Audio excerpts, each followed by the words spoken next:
بسم اللہ الرحمن الرحیم۔ قوت کہربائی یا برق یا بجلی۔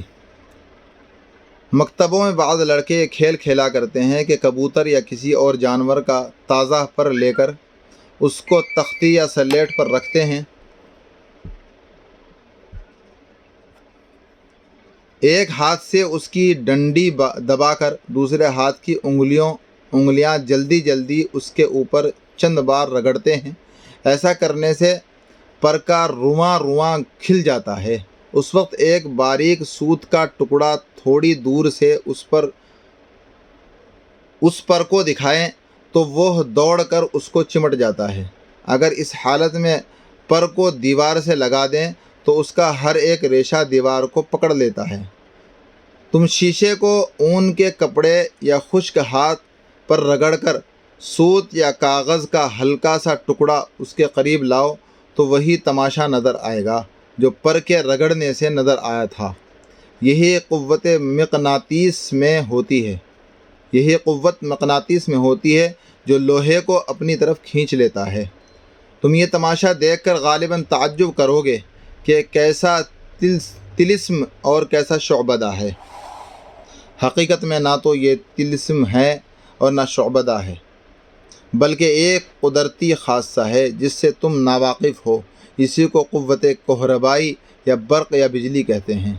اہل تحقیق نے دریافت کیا ہے کہ زمین و ہوا اور تمام اشیاء کے اندر جو ان میں ہیں ایک نہایت لطیف چیز پھیلی ہوئی ہے، لیکن ہر چیز میں وہ ظاہر نہیں ہوتی، بلکہ بعض چیزوں میں کبھی کبھی اس کا جلوہ بڑی چمک دمک سے نظر آتا ہے۔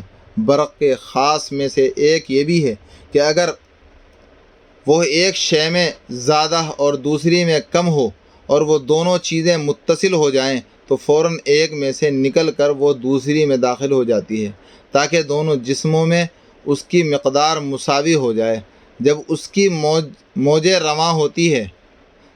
موج رواں ہوتی ہے تو ایک چیز سے دوسری میں سرایت کرتی ہے۔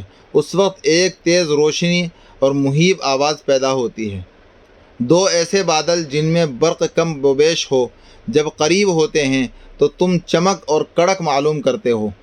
جس وقت بجلی ابر سے زمین کی کسی چیز میں یا زمین کی چیز سے بادل میں داخل ہوتی ہے تو یہی تماشا اس وقت بھی ظاہر ہوتا ہے، یہی تماشا اس وقت بھی ظہور میں آتا ہے۔ اس قوت کی خاصیتیں زیادہ تر اسی صدی میں دریافت ہوئی ہیں اور ان کے معلوم ہو جانے سے چند ایسی مفید اختراعات ہوئی ہیں جو انسان کے لیے بغایت کار آمد ہیں۔ تارے برقی کا سا جال جو اب دنیا کے اکثر حصوں میں پھیلا ہوا ہے اور جس کے ذریعے سے دم کی خبریں دور دراز ملکوں کی معلوم ہو جاتی ہیں، وہ اسی قوت کی برکت کا ظہور ہے۔ ایک اور آلہ ایجاد ہوا ہے جس کی وساطت سے سینکڑوں کوس تک آواز پہنچ جاتی ہے اور باہم بات چیت ہو سکتی ہے۔ ایک اور آلہ ہے جس کے وسیلے سے آدمی کے الفاظ بجنس ہی محفوظ رہتے ہیں۔ جب چاہو اس میں سے وہی بات سن لو جو برسوں پہلے کہی گئی تھی۔ بعض بیماریوں کے معالجے میں بھی قوت برقی سے کام لیا جاتا ہے۔